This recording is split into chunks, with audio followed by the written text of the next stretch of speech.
పెదవేగి మండలం కూచింపూడిలో వేంచేసి ఉన్న శ్రీ సీతారామాంజనేయ స్వామి ఆలయ వార్షికోత్సవ కార్యక్రమాన్ని అంగరంగ వైభవంగా నిర్వహించారు.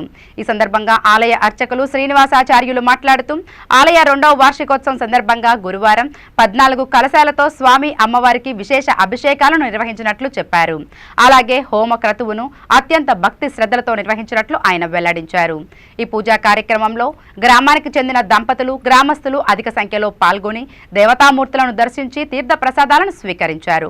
భక్తులకు ఎటువంటి అసౌకర్యం కలగకుండా ఆలయ కమిటీ సభ్యులు ఏర్పాట్లను పర్యవేక్షించారు.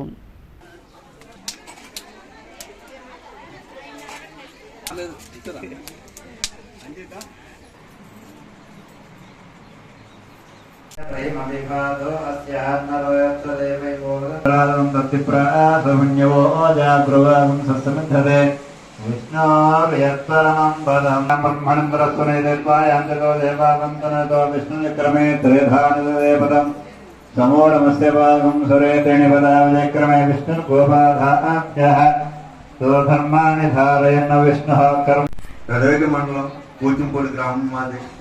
కూచింపూడి గ్రామంలో శ్రీ సీతారామచంద్ర స్వామి ఆలయం ఉంది. మా గ్రామంలో ఇప్పుడు పూర్వం 400 సంవత్సరాలు పైబడి నూజివేడి జమీందారు గారు ధర్మప్పారావు గారు అని ఆయన మా గ్రామంలో రామాలయం నిర్మించి ఉన్నారు. మా రాములవారి ప్రత్యేకత ఏంటంటే న్యాయంపల్లి గ్రామంలో ఒక చెరువు అంటూ ఉంది. ఆ చెరువులో ఈ దేవుడు వెలిసారంట. వెలిసి పలానా కూచింపూడి గ్రామంలో పలానా స్థలంలో నాకు దేవాలయం కట్టమని వాళ్ళ కళలో చెప్పారు. ఆ ఎలమదారులో వచ్చి కూచింపూడి గ్రామంలో దేవాలయాన్ని నిర్మించారు. అప్పటి నుంచి కూడా న్యాయంపల్లి వారు కూచింపూడి వారు కలిసి కళ్యాణం నిర్వహించేవాళ్ళు. ప్రతి కార్యక్రమంలో పాల్గొనేవారు. సంవత్సరాలుగా స్వామివారి ఆలయాన్ని ప్రతిష్ఠించుకుని ఇది 2వ సంవత్సరం పూర్తవుతోంది. 3వ సంవత్సరంలో అడుగు పెడుతున్నాం.